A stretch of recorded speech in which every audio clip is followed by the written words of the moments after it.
Olá, boa tarde para você, Gustavo, tudo bem?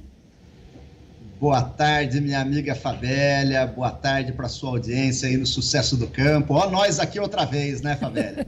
Mas é sempre um prazer receber esse chamamento de vocês para um bate-papo sempre bom e sempre proveitoso. Obrigada. Quando a gente fala de Embrapa Territorial, a gente pensa em vários setores. E o que principalmente nós podemos destacar nesses 35 anos da instituição? Bom, Fabélia, a gente está nessa semana do aniversário dos 35 anos da Embrapa Territorial. Começamos aí no fim de semana passado, no meio do feriado, e vamos comemorando ao longo dos próximos 365 dias, claro, as realizações do passado, essa interface entre o passado e o presente, essa conexão que a gente não pode nunca perder, e pensar também em direcionar esse grande transatlântico que é a Embrapa Territorial para caminhos, para mares nunca antes navegados. Esperamos encontrar bons mares, né? Mas preparados aí para tempestades, preparados para mares turbulentos. Então, nós temos um lema aqui que o nosso amigo Evaristo de Miranda deixou para a gente, que é: prepare-se para o pior, deseje o melhor e encare o que vier. Então, nós estamos aí preparando essa Embrapa Territorial para o seu futuro, que seja tão cheio de conquistas, cheio de parceria com os produtores rurais, como foi os últimos 35 anos.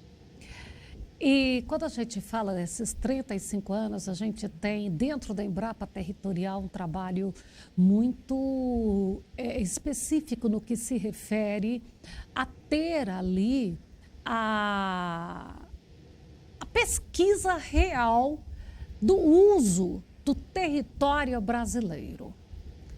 Só para a gente reforçar como está hoje o uso desse território que nós temos, em termos de cultivo, em termos de pastagem e reserva. Não só a reserva que eu me refiro assim, a área que está de pé, a área de floresta de pé ali nativa. Fantástico, Fabélia. E essa é aquela pergunta que realmente une o passado, o presente e o futuro das ações desenvolvidas aqui na Embrapa Territorial. O passado por quê? Porque no começo da década de 90, então, lembrando, década de 90, a gente mal tinha uma internet, já existiam os computadores, mas a internet ainda estava engatinhando no Brasil, e a gente não existia ainda essa plataforma que a gente tem hoje do Google Maps, por exemplo, que todo mundo vai, entra no Google e vê o mapa do Brasil, o mapa do mundo lá. Isso não existia. E aqui a Embrapa Territorial, seus pesquisadores, os primeiros pesquisadores nossos, desenvolveram uma série de CDs, era um CD mesmo, CD-ROM que a gente colocava no computador, que era o Brasil visto do espaço.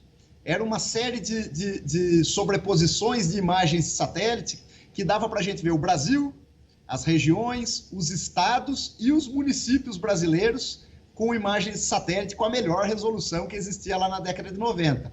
E isso foi evoluindo no tempo, nós fomos evoluindo os conceitos, evoluindo junto com as imagens de satélite também, e compondo um novo conhecimento sobre a atribuição, o uso e a ocupação das terras do Brasil. E esse resultado, chegamos num resultado em 2022 sobre como estava essa atribuição, uso e ocupação das terras lá.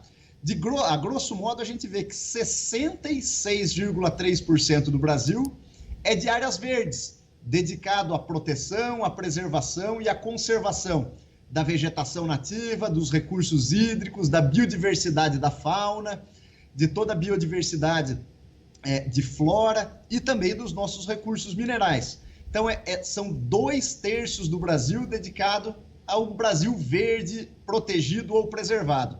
E o que a gente usa, toda a humanidade do Brasil utiliza para fins agropecuários é 30,2% do território.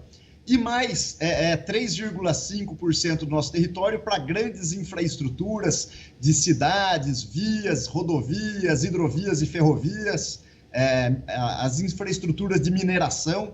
Mas o nosso agro, o nosso setor agropecuário usa 30,2% do Brasil, sendo o grosso disso, 21,2% dedicado às pastagens e todo aquele mar de soja, mar de milho, de algodão, de laranja que a gente conhece, utilizando apenas 7,8% do nosso território e mais 1,2% de florestas plantadas. Então veja que nós descortinamos um conhecimento sobre um Brasil que não existia, mostrando que a balança entre o equilíbrio, entre a produção e a preservação vai muito bem aqui no Brasil. Pois é, aí agora você ainda tocou no assunto aí da mineração, né, dos recursos minerais, e nós temos visto aí nesta semana, aí no final de semana, desde a semana passada, as discussões, as colocações de que o Brasil tem a maior reserva de terras raras do mundo. E como vai fazer para explorar? Eis aí o mundo de olho no Brasil e querendo preservar nossas terras enquanto a deles já foi explorada ao máximo? Nós temos uma instância federal que se chama o Serviço Geológico Brasileiro. É como se fosse a Embrapa, só que dedicada às questões relacionadas às riquezas minerais que nós temos. Claro, aqui na Embrapa Territorial nós utilizamos esses bancos de dados que são gerados por essa instituição pública, que gera dados oficiais e abertos, para realizar diversos tipos de cruzamento.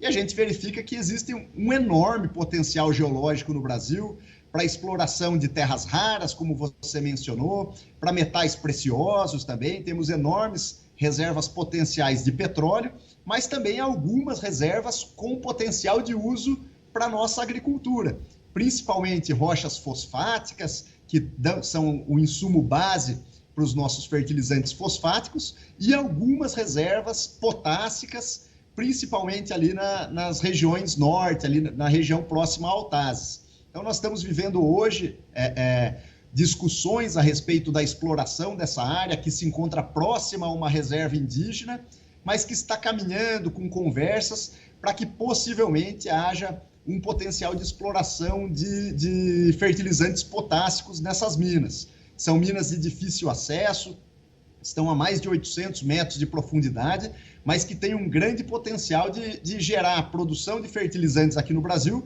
para que a gente reduza um pouco a nossa altíssima dependência da importação de fertilizantes que nós temos hoje para suprir toda a nossa agropecuária brasileira. Então, explorar esses potenciais seria uma estratégia muito boa para a gente conquistar não a segurança alimentar, mas sim a soberania alimentar, que também inclui o conceito de não depender tanto da aquisição de insumos para a produção agropecuária, sejam esses insumos fertilizantes, como o caso aqui debatido, mas também outros insumos, como é o caso dos defensivos agrícolas, que a gente está pensando em reduzir também essa dependência, mas dessa vez pelo uso de bioinsumos brasileiros para combater principalmente as pragas e doenças que acometem a nossa agricultura tropical. Pois é, aí quando a gente vai pensar na agricultura com esses insumos, nós ficamos dentro daquela insegurança alimentar, porque se o Canadá resolve não vender para nós, nós vamos ter problemas. Dentro dos bioinsumos, já criando tantas alternativas dentro das propriedades, é uma forma de manter a produção com menor dependência, já criando algumas opções. Como o doutor Evaristo disse, se preparando para o pior.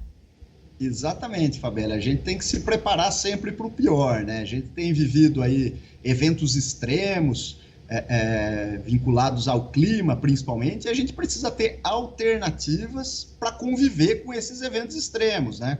Então, a agropecuária brasileira tem que ser cada vez mais resiliente do ponto de vista de suas práticas, produtos e processos agropecuários, desde melhores genéticas até melhoria nas boas práticas de produção, para a gente conseguir enfrentar esses novos desafios que estão vindo.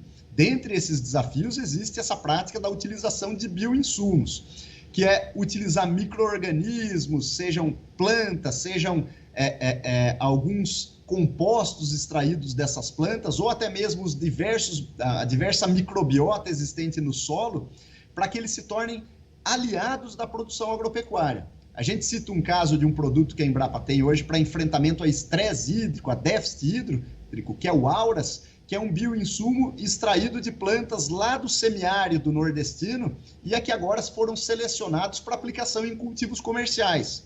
Outros exemplos são bactérias que têm a capacidade de solubilizar parte do fósforo que foi aplicado ao longo das últimas décadas dos nossos cultivos, solubilizar esse fósforo ocluso no solo para os cultivos que estão presentes hoje nas nossas áreas. E também outros, como é o caso do controle biológico, para você reduzir a infestação de pragas, no caso a broca da cana, utilizar a vespinha, a cotésia para fazer esse combate.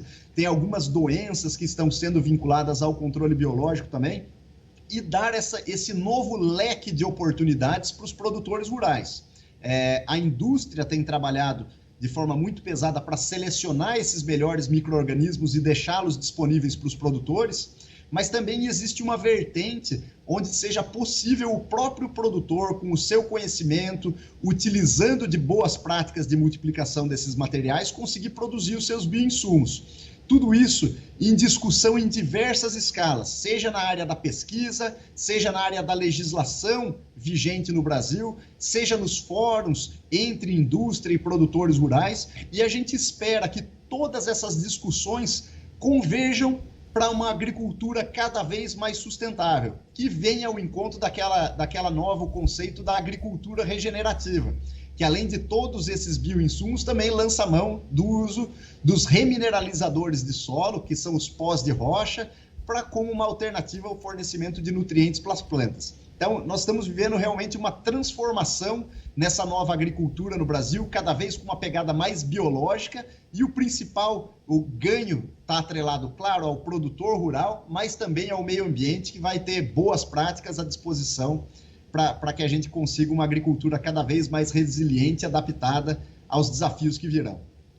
Bom, a gente ainda teria muita coisa aqui para conversar, naturalmente, mas eu quero agradecer a sua participação mais uma vez e sempre estaremos aí batendo a porta para que você traga as novidades para nós e faça esse bate-papo, porque sempre com o seu bate-papo a gente enche ou de informações ou relembra, porque são assuntos também que nós precisamos estar relembrando. Obrigada.